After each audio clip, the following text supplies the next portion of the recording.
Fam, it's your boy, Heaven Hollywood, back on IE Network. This is the Heaven Hollywood Report. And let's get to it. Shout out to my sponsor, in case you didn't know. That's icydk.blog. Make sure you check them out on all mobile devices in the World Wide Web. Before we get started, please make sure you like, comment, subscribe, hit that notification bell so you don't miss one video. Let's go. And we're going to get it started off today with your boy Benito, Bad Bunny, and his new boo.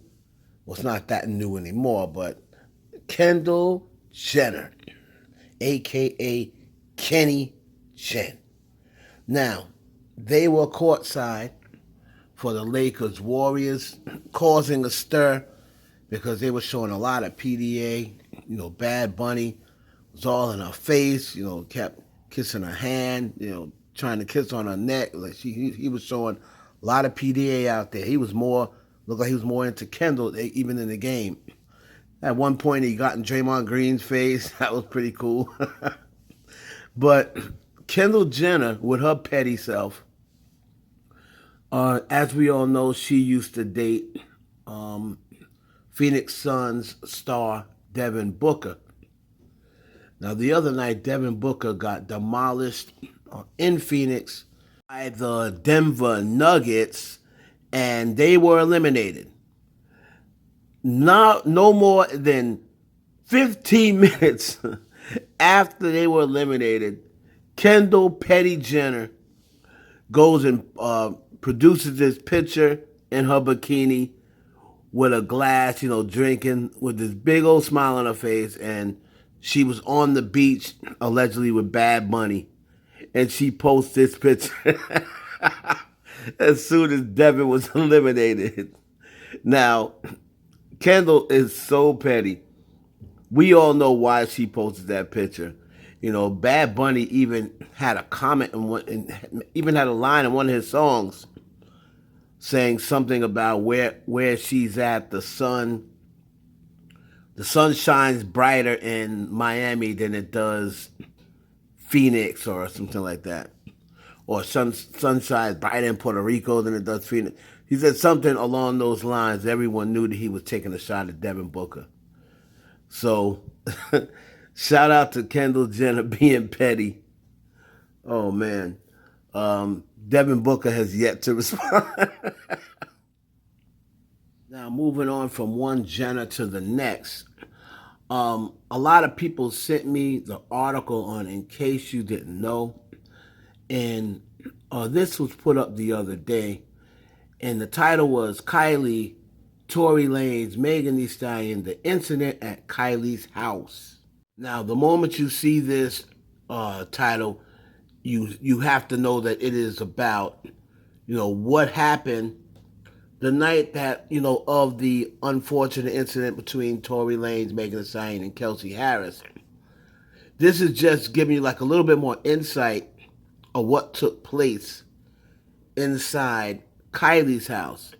Now, I'm going to give you a little bit on it here, and then I'm going to do a separate video, reacting to the entire thing.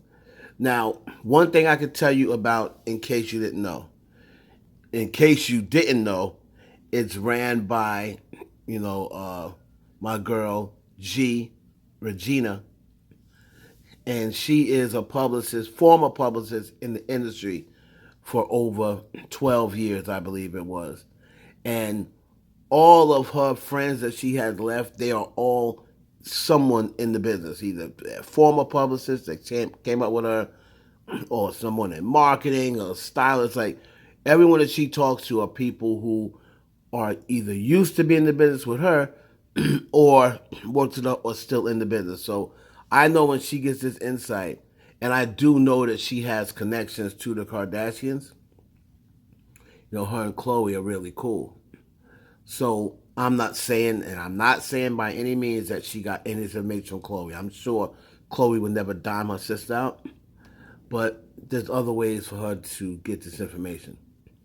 So I'm just going to go over a little excerpt of it, right?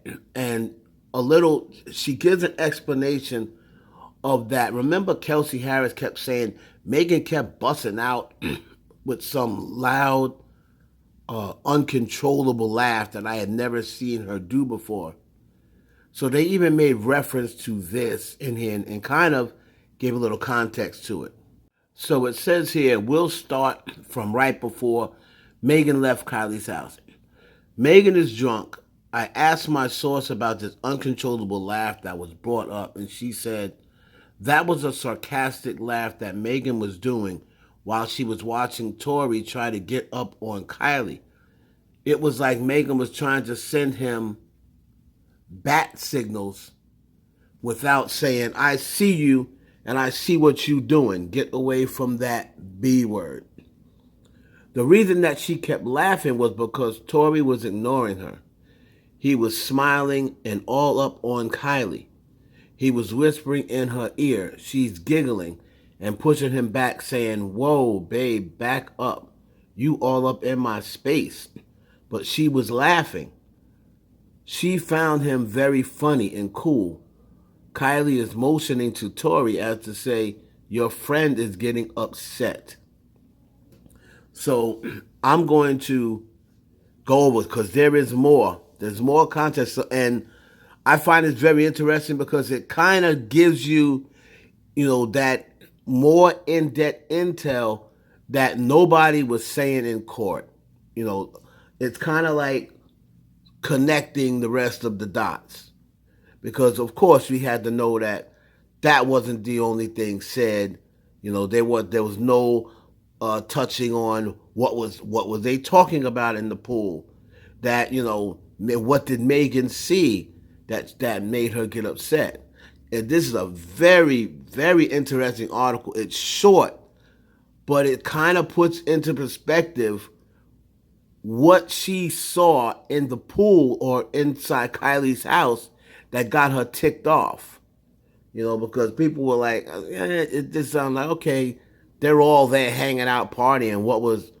Why did she really get upset? So I'm going to do a separate video on that, probably put in like an industry stories or whatever. So shout out to In Case You Didn't Know. If you're a member of that blog, go to ICYDK, that is one of my sponsors, ICYDK.blog, and check out that article. That was the other thing that was weird. Hey, because the industry didn't tell y'all, but the industry found out what happened. Yep. You can tell by actions. And let them start getting money. The industry found out exactly what went on. And so much so, it was satisfactory to them. He started popping up with everybody who is brand conscious. He started popping up with the people that would stay far the fuck away from you if they knew you were guilty. He ran around with Drake. He ran around with Chris. He ran around with the baby when it wasn't the baby drama. Before he was canceled. He ran around with everybody. Just started popping back up little by little, working with him. The public never said a word. I said, you think these brand conscious individuals are going to stand next to this person if they know if he did what he was accused of doing? Or put it this way, unless they know for a fact he didn't do what he was accused of doing. Right. Otherwise, they're not going to stand. Yeah, even if it was in question, if it was in question, they got to keep their distance. You hot right now. Not only did the industry find out, the industry believed whatever they heard. Some people in the industry say they seen the tape. I'm not one of them people, but it's a tape. And I'm going to close this out, and I'm going to have to call out the boy Joe Budden and the Joe Budden Podcast. Now, as you know, Megan Thee Stallion, a few years ago, I believe this was after the incident, or maybe it was before the incident. Whatever the case may be, he had Megan Thee Stallion, Joe Budden had interviewed Megan Thee Stallion. All right, so I thought, at that time he was like, he was really acting like he was a big Megan fan. Now, when this incident happened, Rory and Mal was still a part of the podcast. Mal had always made it clear from day one that he believed Megan. From day one. Now, Joe Budden once Rory and Mar left, I don't really remember Joe's take back then, but Joe Budden had been saying recently, especially with his new sidekicks Ice and Ish. Joe Budden was saying recently, "Oh, the industry have seen the tape." I'm gonna try to find that footage. The industry has seen the tape, and they know something. That's the reason why everybody's unfollowing Shorty. Oh, there's a tape. Now, you may not think there's a tape, but there's definitely a tape. And the industry knows. The industry knows what's going on. Well, they just wouldn't just start unfollowing Meg for nothing. The industry knows what's going on, Shorty. So he has been, and then you hear Ice and Ish, these two little numb nuts. Yup. Agreeing with him, co-signing, that the industry's seen the tape. They know something, the industry always knows, he says. So my question to Joe Budden is, if there was a tape and you use that and to let people know that's why everyone was unfollowing Megan, that's why people don't believe Megan, because they know what really happened. Well, Joe Budden, if there is a tape, why didn't Tory Lanez use that tape to get off? Because if that tape existed, you can guarantee all you have to do is show that in court, and we don't even go to a trial. There's never a trial, Joe Budden, if that tape exists. He went through the trial. He went through preliminaries where he would have showed it then. So it never even got to trial. He went through trial, never mentioned it, never showed anything. And now a request for a retrial. Didn't bring it up, didn't show anything. So that means there was never a tape. That also means that when you saying you spoke to people who said they saw the tape, either they were lying to you or you were lying. Because there is no way that tape exists and Tory Lanez and his attorneys never bring it up. So that means you were sitting there trying to get a reason to justify why you were turning on that black woman. That's what I got out of that. And your two numbnuts back there that is co-signing, okay, so where's the tape? What happened to the tape? How come they didn't use it? If that tape exists, I've known people who see the tape. So I know there's a tape. So what happened to it, bro? How come no one used that in court? Because there was no tape. Stop capping. Y'all dudes are a trip. You try to come up with reasons to justify the way you treated Meg Thee Stallion. Now Tory Lanez is found guilty, and all of you got eggs all over your stupid, goofy face. And of course, I know they see my tweets. He won't respond to that, though. Didn't respond on his show or anything. Won't respond to that. All right? So, anyway, whenever you feel like responding to Joe Budden, you respond to other things. But what happened to this tape that the whole industry knows about? That's all I want to know. Shout out to Megan Thee Stallion. Glad that everything worked out. Like I said from the beginning, I was waiting until everything came out, and whatever the judge decided, whether Tory was not guilty or Tory was guilty, I said I'm going to respect what those 12 jurors had to say. And obviously Tory was willing to accept it as well, or else he would have got his butt on that stand. It's your boy Heaven Hollywood for the IE Network.